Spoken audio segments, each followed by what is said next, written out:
Salut les replayers, on se retrouve pour une nouvelle vidéo. La France battue par l'Allemagne 2-0 à Lyon. Anderson, est-ce que tu es chaud pour débriefer ce match? Bah écoute, je suis aussi prêt que Général Mobutu pendant le match France-Allemagne. Allez, c'est parti.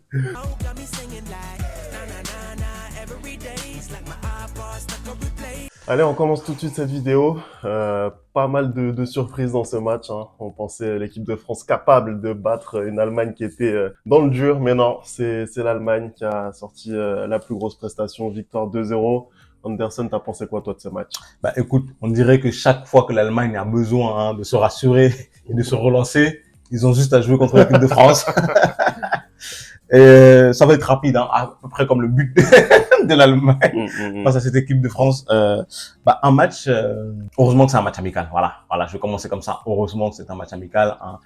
Il est plein d'enseignements, à savoir que cette équipe de France n'est pas invincible. Hein. Cette équipe de France a encore des lacunes. On l'a vu ce soir, notamment dans le jeu long. Ils ont peiné. On a vu une très belle équipe par contre d'Allemagne. Hein. Je l'aurais pas pensé après les dernières prestations allemandes. On a vu que c'était notamment compliqué, très compliqué, même contre le Japon, et depuis l'élimination au dernier Euro, et même depuis l'arrivée de Nagelsmann, c'est très compliqué pour cette Allemagne-là d'avoir des résultats et d'avoir même, au-delà des résultats, d'avoir des très bons matchs. Ce soir, on a le retour du maestro, hein, du maître à jouer, de l'Allemagne, à savoir Toni Kroos, et on le voit très vite. C'est-à-dire que dès la 5e seconde du match, il te trouve une passe exceptionnelle, hein, pour Florian Wirtz. Oh là là, mais quelle frappe! Il a mis un boulet de canon, hein, sans référence à n'importe quelle guerre. Bien évidemment, il a mis un boulet de canon sous la barre et il trompe parfaitement le gardien français. Légèrement dévié, j'ai l'impression. Hein. Exactement. Et dès la 7e seconde du match, l'équipe de France est menée.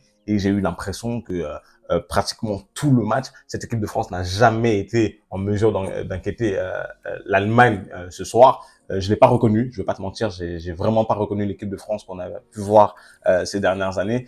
Et je pense que l'absence d'un homme en particulier nous amène à ce résultat-là et à ce visage de l'équipe de France qu'on a vu ce soir, à savoir Antoine Griezmann. Hein, même si je ne suis pas fan du joueur, il faut le savoir qu'en équipe de France, Antoine Griezmann, c'est clairement le totem de cette équipe-là. Et quand il est là, tout va bien pour les Bleus. Et ce soir, il n'a pas été là. On a vu le résultat, c'est 2-0 pour l'équipe d'Allemagne. Écoute, bon sur Griezmann, je te rejoins un petit peu. C'est vrai que voilà, hein, tu fais pas comme ça 84 matchs d'affilée par hasard. C'est vrai que c'est une absence qui est très préjudiciable pour l'équipe de France. Cependant, est-ce que ça aurait changé vraiment la phase du match? Aujourd'hui, je suis pas sûr, tant il y avait pour moi, surtout en deuxième période, une grande classe d'écart entre les deux équipes. En fait, moi, c'est ça qui m'a frappé, c'est plus en termes de maîtrise technique, où j'ai trouvé vraiment que le milieu de terrain allemand a vraiment pris le dessus. Déjà, on a senti que l'équipe de France, ils ont mis peut-être un bon quart d'heure à rentrer dans la partie facilement. Voilà. Mais en première période, honnêtement, ils ont quand même su réagir. Voilà. Et l'Allemagne a tout de suite essayé d'imposer son pressing, des récupérations très hautes. Mais l'équipe de France, notamment par l'intermédiaire d'Ousmane Dembélé, qui a fait pour moi une bonne prestation aujourd'hui. C'est le meilleur Français sur le terrain. Voilà. Ils ont réussi quand même à proposer quelque chose. Et sincèrement, pour moi, je pense que la première mi-temps est assez équilibrée au final quand tu regardes, parce que je pense que l'ouverture du score peut-être biaise un peu aussi comment dire, l'analyse qu'on peut avoir de cette première mi-temps. Mais après, c'est vrai que derrière, en deuxième période, l'Allemagne déroule complètement. Vraiment là, on sent qu'il n'y a qu'une seule équipe sur le terrain. On sent vraiment, et quelle misère on fait vraiment les attaquants allemands, que ce soit Gundogan, que ce soit Kai Havertz, que ce soit Florian Wirtz, vraiment, et Jamal Musiala, bien sûr, même que t'as oublié, qui ont vraiment été très tranchants. Ils ont fait du mal à chaque incursion. Ça faisait quasiment occasion de but. Et d'ailleurs, ça me permet aussi de dire que Brice Samba, qui a remplacé Mike Maignan aujourd'hui, le pauvre, a fait quand même un bon match compte tenu du nombre de fois où il a été sollicité. Et franchement, s'il n'avait pas été là, je pense que ça aurait pu faire beaucoup plus. En tout cas, voilà, c'était pas une grande prestation de l'équipe de France. Après, quand même, attention, pour moi, encore une fois, à la C'est un surinterprétation. match amical, c'est ce Voilà, que j'ai dit. c'est un match amical. On sait très bien que la France, il répond toujours présent dans les grandes compétitions internationales. Ils ont perdu, tu l'as dit, 2 fois de suite là face à l'Allemagne ces derniers temps, mais ça faisait quand même un moment qu'ils n'avaient pas perdu face à l'Allemagne. Je crois que la dernière fois, c'était ce match-là de l'Euro 2016 au Stade Vélodrome, où d'ailleurs ils avaient été dominés là aussi dans les grandes largeurs avant que Monsieur Griezmann permette à la France de gagner. Voilà, c'est un match où voilà, moi je vais pas suranalyser. Il y avait pas mal d'absents aussi. Hein. On a parlé de Mike Maignan, on a parlé d'Antoine Griezmann notamment. Voilà, c'est un match à oublier. Après, il faudra réagir. Là, il y a un match qui arrive contre le Chili. Faudra réagir pour moi, pour les Français. Après, moi, j'ai trouvé quand même que ça reste un match amical. Je suis d'accord avec toi. Faut pas le surinterpréter. Mais moi, ce qui m'a un peu frappé, c'est la différence d'engagement entre les deux équipes. Ouais, c'est vrai. C'est-à-dire que, ok, d'accord, c'est un match amical, mais on est quand même si je m'abuse, 3 mois de l'Euro. Donc, on commence à vraiment préparer les organismes et les effectifs pour pouvoir jouer à cette compétition qui est super importante, je pense, pour la France, qui est largement favorite de cette compétition-là. Et on a vu clairement la différence entre l'Allemagne qui maintenant du coup prend les choses au sérieux parce qu'elle se rend compte que ça n'allait pas ces derniers mois et ces dernières semaines et que là face à un adversaire du haut niveau, ils répondent clairement présents. D'ailleurs, j'aimerais bien que tu nous dises un peu ce que tu penses de ce qui a fait en sorte que cette équipe d'Allemagne change, contrairement à l'équipe de France où j'ai pas reconnu l'équipe de France ce soir, Femi. Je vais pas te mentir, c'est-à-dire que tu l'as dit, les 15 premières minutes du match, ils sont totalement passés à côté. Mais après, ils arrivent quand même à réussir, à revenir dans le match et à avoir un peu le pied sur le ballon malgré le fait qu'ils n'aient pas énormément d'occasions, grâce notamment à Dembélé qui est omniprésent. On a aussi un très très bon Tchouaméni. Mais en fait, ce qui me frappe plus qu'autre chose, c'est la deuxième mi-temps. C'est-à-dire qu'en deuxième mi-temps, on n'a pratiquement pas vu l'équipe de France. C'est-à-dire qu'en deuxième mi-temps, les Allemands se baladent. Et le match peut finir à 4-0, voire 5-0 même, parce qu'ils ont eu un nombre incalculable d'occasions. Et surtout que l'équipe de France n'a même pas cadré une seule frappe en seconde période. C'est-à-dire qu'elle était inexistante. Et moi, c'est ce manque d'efficacité, c'est ce manque même de créer dans la création qui m'inquiète plus. Après, on doit pas surinterpréter, mais je pense que quand même ce match-là, faut bien le regarder, faut l'analyser, faut voir ce qui n'a pas été, ce qui n'a pas été bon. Est-ce que c'est une question d'engagement? Est-ce que c'est une question aussi que les organismes sont fatigués parce qu'on enchaîne pas mal de matchs? Qu'est-ce qui n'a pas marché? Est-ce que c'est l'Allemagne qui a juste marché sur la France ce jour-là? Et donc, du coup, ça va servir à Didier Deschamps ensuite pour pouvoir mieux préparer l'Euro. Mais moi, c'est ça qui m'a un peu dérangé. J'ai pas reconnu cette équipe-là, tout simplement.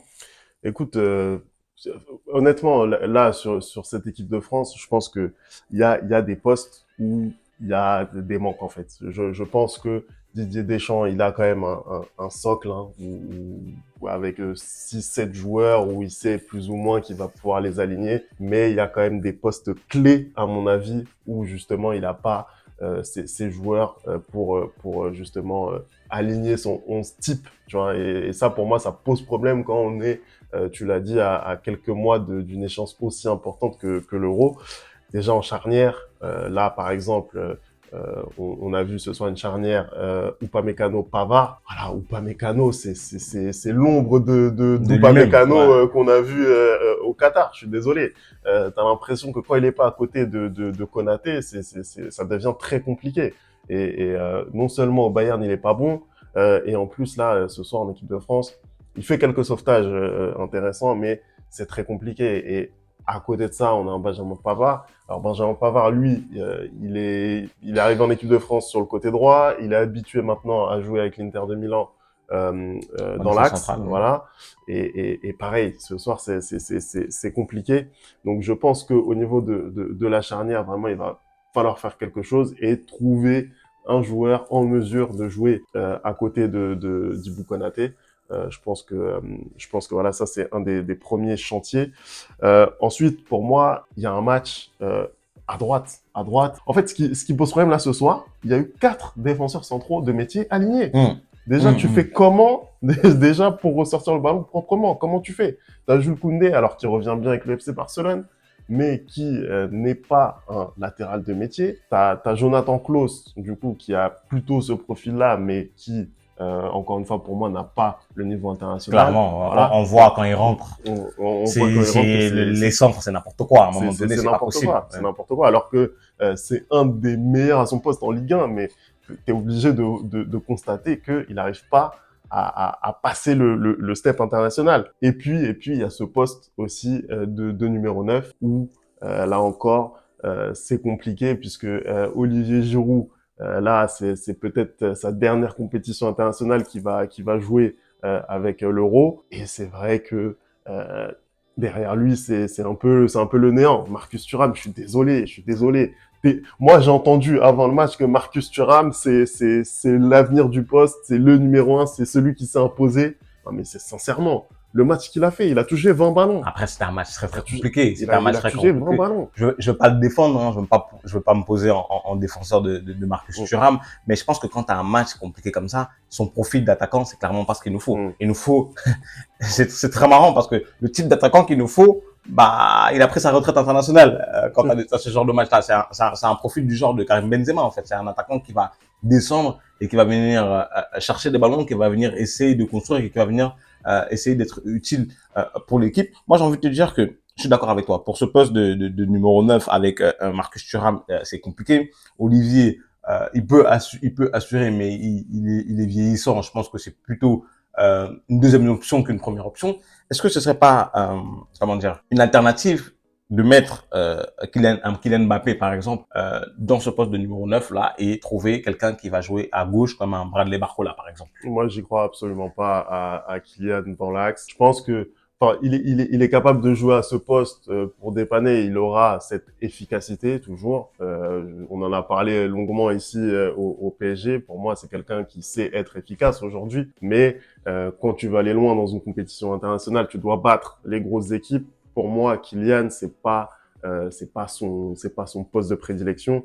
Et je pense aussi que Kylian, pour être bon dans l'axe, il a besoin de quelqu'un à côté de lui. Je pense que notamment Mbappé, Falcao à Monaco, ça a bien marché. Mbappé, Giroud en équipe de France, ça marche très très bien. Je pense qu'au PSG, voilà, Mbappé, Cavani, Mbappé, Icardi, c'est des associations qui ont fonctionné. Donc, quitte à l'aligner dans l'axe, effectivement, pour moi, il lui faut quelqu'un. En l'occurrence, en équipe de France, bah, c'est Olivier Giroud pour moi qui tient toujours la corde. Et c'est comme ça que ça pourrait fonctionner. Après, aussi, il faut que sur les côtés, notamment Ousmane Dembélé, il faut qu'il garde ce niveau tout au long en fait d'une compétition, parce que ça aussi, c'est un problème. Ousmane Dembélé, on sait de quoi il est capable, mais il a du mal encore en équipe de France à être régulier. Cette saison, il a trouvé cette régularité avec le PSG. Mais en équipe de France, il n'a jamais été aussi régulier. Donc ça va être aussi un des points qu'il va falloir regarder. Kingsley Coman, il est blessé. On va voir s'il va revenir à temps, mais ça, pour moi, c'est un des challenges. Donc on verra ce que ça va donner. Prochain match pour l'équipe de France, c'est contre le Chili en amical. On va suivre ça hein, sur la chaîne. En tout cas, merci d'avoir regardé cette vidéo. On n'oublie pas les bonnes habitudes, @le replay foot. Vous me dites ce que vous avez pensé de ce match. Et nous, on se retrouve très très vite pour une nouvelle vidéo. Ciao!